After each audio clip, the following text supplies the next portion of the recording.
want to say every year, people, especially this year, Michigan State's our worst nightmare. Wisconsin's number 2 defense is our worst nightmare. I'm going to keep saying it. You don't count out the Buckeyes. You can be as good as you want, but the Buckeyes can win games.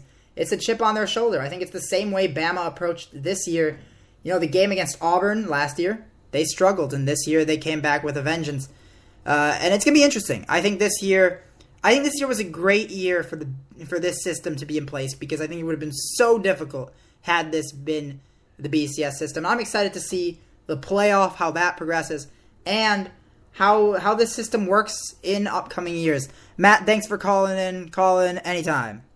All right, thank you guys. Take care, Matt. All right. So now moving on, Noah. We're going to talk about the matchups and just how you think the X's and O's go down. Let's start off with the 1 versus 4 matchup. You're the expert on this one. We have Alabama, the Crimson Tide. Before last season, they had won 3 out of the last 4 national championships. A dominant dynasty they have with Nick Saban right now. It seems like every year they're just reloading with blue chip recruits, and they're playing in the Sugar Bowl, pretty close to home in Alabama. It'll be sure to be a pretty heavy crowd full of Alabama fans, but I think those Ohio State fans travel really, really well, so it could be about 60-40 in my opinion, but we'll have to see how much that affects the game. I don't think it'll be that big of a factor. What'll be a factor is what goes on the field, and that's how is Ohio State going to stop Amari Cooper, an absolute monster at wide receiver, and he's the big playmaker in the offense, along with Blake Sims and Eddie. Who's their actual? I wanted to say their running back was Eddie Lacy. It is not Eddie Lacy. He was playing only a few years ago.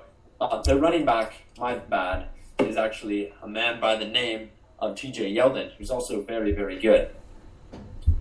Yeah, he is. I mean, the guy is a dynamic runner. They always have a couple of good running backs that can make plays in the open field, make plays in tight areas. And I think it's a very difficult game. But I was happy that we actually ended up with Bama and not Oregon. I think one of the big things Ohio State has shown is they have the ability to shut down even the best running backs. Melvin Gordon is the best running back in the country. And I know he didn't necessarily go up against amazing teams all the time, but he's the best running back in the country. He just was unstoppable when he got the ball. Ohio State can shut down the run. That's not the question. Joey Bosa is exceptional. Michael Bennett's exceptional at that. The question is, can they get to Blake Sims? Can they force him to make mistakes? And that comes down to Bosa. I mean, the guy led the Big Ten in sacks, Big Ten Player of the Year over guys like Randy Gregory and Shalik Calhoun. Randy Gregory, a guy who many think will go top 3 in the NFL draft. It's all about getting to the quarterback, disrupting his rhythm, and forcing him to make some bad passes. We have good cover corners. You look at the numbers in Ohio State, they may not have the number 1 defense that Wisconsin had. I mean, they were supposed to. But they have a good secondary. I mean, you look at Bama's defense. Is that a thing? Does Bama actually... They used to be one of the most exceptional defenses in the country. I'm sure you remember when they had all these great players. Now they're just not quite at that same level. In terms of points per game, they're allowing more than normal. And you know what? They've had some good games. They dominated Missouri. But you saw it against some of the better teams. They struggled against them. I think this is a game between 2 teams that look very similar on paper. At the end of the day, I think that Ohio State comes out on top. I think they do. I think the chip on our shoulder, you discount, the Buckeyes are discounted in every single game. And Urban Meyer has another, if you want to add another reason for us to win, Urban Meyer has never beaten Nick Saban. And the Buckeyes have been driven by revenge. And this is perfect opportunity for Nick Saban. I think Cardale Jones is a lot better quarterback than many people expected. And you know what? Maybe this is a little bit of bias for me, but I truly think the Buckeyes can win this game. I felt similarly against Michigan State. I felt similarly against Wisconsin. Do not count the Buckeyes out. Do not say that Bama is just triple the team that we are and discount them like that, because time and time again, they have proven people wrong this year. And I think Ohio State is able to win this game. It's resiliency, it's determination, it's grit, it's guts, and it's Cardale Jones. Well, as much as I'd like to hear about Ohio State upsetting Alabama in the Sugar Bowl, I'm going to advocate Alabama's stance here. You have to think about the fact that after their loss versus Ole Miss, think about all the fast-paced teams that ran an offense similar to Urban Meyer's style at Ohio State. They played Texas A&M, a fast team who currently at that time had a quarterback by the name of Kenny Hill. Was that his name before he got kicked off the team? Great quarterback. That team was ranked 21 at the time. They killed them 59-0. Fast offense gets shut out by Alabama's defense. The next time they play against an offense that has lots of firepower, runs a quick pace, Mississippi State. They absolutely shut down Mississippi State, win that game 25-20. I really haven't heard Dak Prescott's name since then, to be honest with you. They totally just dismissed his Heisman candidacy by shutting him out. Then they go up against Auburn, and Auburn has lots of success against Alabama, but their offense is able to win the game 55-44. And then you go against Missouri, another team who runs kind of a fast attack with lots of receivers and lots of shotgun formation, similar to Ohio State. They trounced them 42-13 in the SEC championship. What I'm saying is that something about Alabama getting matched up against these offenses that run a quick tempo and quick pace. Alabama, either their defense steps up or either the offense answers the call and is able to outscore these teams. I think Alabama is just too dangerous for an Ohio State team. I love Ohio State's quarterback right now. I mean, Cardale Jones, is that how you say his name? Yeah, Cardale Jones, yeah. I mean, the guy comes out of nowhere and plays the game of his life. 5 touchdowns and 0 interceptions. The factor that I'm worried about for him is how he's going to handle the adversity playing in the first ever inaugural college football playoff, only his second start in his whole career at Ohio State. That is going to be a really, really tough game against the number 1 team in Alabama, and I see him making little mistakes that are just going to cost the game because you can't make mistakes against Alabama. Before we go to our caller, real quick, just want to say, I don't think it's fair to compare us to Texas A&M. Texas A&M's defense is probably one of the more trash defenses in college football. I think Auburn also, they kind of just fell apart late in the year. And I would say, Cardale Jones, the big issue is that's probably our biggest issue. It's the fact of whether or not Cardale Jones can step up. But I think I've got a lot of confidence in this guy. I think that he can step up. I think it's a great game. I think this game is going to be a lot closer than people expect. And I think we're in for a great Sugar Bowl ahead. I can definitely see, though, where you are coming from. But we do have a caller on the line, Brendan Albertson, here to talk to us. Brendan, what do you want to talk about? Hi, guys. I just want to talk about the college football bowl. I think there's way too many of them. What's your opinion on that? The amount of college football bowls. You know what? I think that this is an interesting question. I think the system was probably set up to reward teams, but there are certain bowls that just seem a little unnecessary. But at the end of the day, the NCAA is all about money. And the more bowl games, the more money. That's how it's going to work for the NCAA. And they like to bring in the cash, and it's always been about that for them. I mean, they tell athletes not to use their name to gain money, and then they go out and do it themselves. It's what the NCAA always does, and I think that that's the reason it'll never change. Sure, a 6-6 team versus a 6-6 team, they probably didn't do much to warrant a spot in a bowl game or any reward whatsoever, but I don't see it changing in the near future due to the fact the NCAA likes money. Blake, what do you think?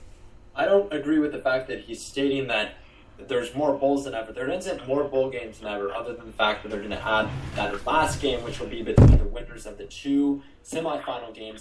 What I don't like is 2 things. I don't like the names of some of these bowls because they get worse every single year. I mean, Chick-fil-A El Peach Bowl. I mean, what? I mean, Peach Bowl. That is just a terrible, terrible name. Other names that I have to just hate on for a second. Foster's Farms Bowl. I mean, when I think of that, I think of like a fruit bowl with lots of fruit and Foster, whatever that is, that's in there as well. And then the National University Holiday Bowl. I'm sorry, but I've never heard of a school called National University. Why is there a bowl named after it? And why does holiday have something to do with that? Okay, regardless of that, I have to hate on the fact that they're scheduling these games, these unimportant games, right after the New Year's Six Bowls. On January 2nd, you have the Lockheed Martin Armed Forces Bowl, the Tax Slayer Bowl, Alamo Bowl, Ticket City Cactus Bowl. That's another terrible name, by the way. And then there's 2 really crappy games on January 3rd and January 4th, the GoDaddy Bowl and the Birmingham Bowl. Why are these games that have nothing to do with anybody important getting played after the semifinal games? Because no one is going to care. That's why they should be before January 1st. I don't know why the NCAA scheduled these games to be after the really important games on New Year's. Yeah, Brendan, what are your thoughts? What are your thoughts on the amount of bowl games? Well, I honestly think it is ridiculous, given the fact that it is all really about money. It's something that I don't really appreciate, especially with the NCAA. I think that's the thing that's interesting. It is, unfortunately, how the NCAA operates. The more money they make, the better. And I think at the end of the day, that's a really big downfall. And I think that's a big issue we see with a lot of the big organizations out there. FIFA, the IOC, the NCAA. They're just so much about the money that they've forgotten that sometimes it's better to put out a good game rather than put out the most games possible. Right now, it's all about quantity and not about quality. I think it's time the NCAA gets back to a little more quality. When it comes to the bowls at the end of the year, I would have to agree. Look, I would think that if you leave a gap there, that just builds up more anticipation, gets people a lot more nervous. And not to mention, after the first semifinals, nobody's going to want to watch the Birmingham Bowl. You put that at the beginning, less people, obviously, people still aren't going to want to watch it. But if it's at the beginning and it's the first bowl game, there are definitely be more people who are interested in it. There's a lot of things the NCAA could do, I think, to make bowl season better. I mean, not to mention the fact that we have a 2-week break, which I can understand they want to give them a time to rest, but I've always liked to watch football as much as possible, and I'm sorry, but the game next week, which I believe is the Army-Navy game, it's just not going to get me to watch it. I'm just not that interested. It's a great tradition, but one game is just not enough for me during a week of college football. Brendan, anything else you want to talk about? Nothing else. Thank you very much. Thanks for calling in, Brendan. Call in anytime. No problemo. Okay, well, now let's go back to talking about the game at the Rose Bowl, and that's going to be number 2 Oregon coming in with a 12-1 record, Pac-12 champs against the ACC champs, defending national champion 13-0 Florida State, currently riding a 29-game win streak. The real thing you think about when you think of these two teams is the offense. Is you have Jameis Winston, the Heisman winner from last year, versus Marcus Mariota, who has to be the front runner going into New York when they announce the Heisman winner for this season. It's Oregon's offense and Florida State's floundering defense. You have a team of Florida State, yes, they've won 29 straight games, but just a tale of 2 seasons. Last year, they blew out everybody on their way to reaching the championship game at the Rose Bowl and playing Auburn, and an epic matchup that was. But this season, they have barely got to 13-0 through the skin of their teeth. It seems like every game has just been a teeth grinder for Florida State fans. You never know what's going to happen. You never know how many turnovers they're going to have, how many picks Jameis Winston's going to throw, how many times he's going to get arrested or cited or something. It's been a tough year for a Florida State fan, but it's good to hear their name in the top 4 for college football. But with that being said, the matchup here, Noah, what do you think? X's and O's factors between Oregon's offense and Florida State's defense, then Florida State's offense versus Oregon's power defense? Yeah, well, by this point, we will have the current Heisman Marcus Mariota versus the past Heisman Jameis Winston. But it has been polar opposite seasons. Jameis Winston, I hate to say, I love Jameis Winston coming into last year. I thought he was going to be one of the best players. After that first game against Pittsburgh, I said he was going to win the Heisman. And he did go on to win the Heisman, but this year has been anything but a Heisman season. You want to go to Power 5 conferences? Jameis Winston has the most interceptions out of any Power 5 quarterback with 17. It's been a mess of a year. Poor throws, poor decisions. It just hasn't been what we come to expect from Jameis. However, this is one game. Everything goes out the window. And this is something we've learned from Jameis. He doesn't have to play that well for them to win. Because if they're in the game, going into the fourth quarter, if they're down by 7 on the final drive, he will march them down the field and he will score. If they decide to go for 2, he will make sure it is in the back of the end zone for them to win. That is what this Florida State team has built up. They don't have to play well to win. They just have to stay in the game. And that's how they do it. And that's an issue that Oregon has had. They've had some games where they've blown people out, but there have been a couple of times where they've just let teams linger, and at the end of the day, that really costs them, and it'll be an issue against Florida State, because Florida State knows how to stay in there. Florida State's defense, it isn't that good, but when it counts most, Florida State's defense has stepped up. They have a lot of talent. They've got Eddie Golden. They have Mario Edwards. They have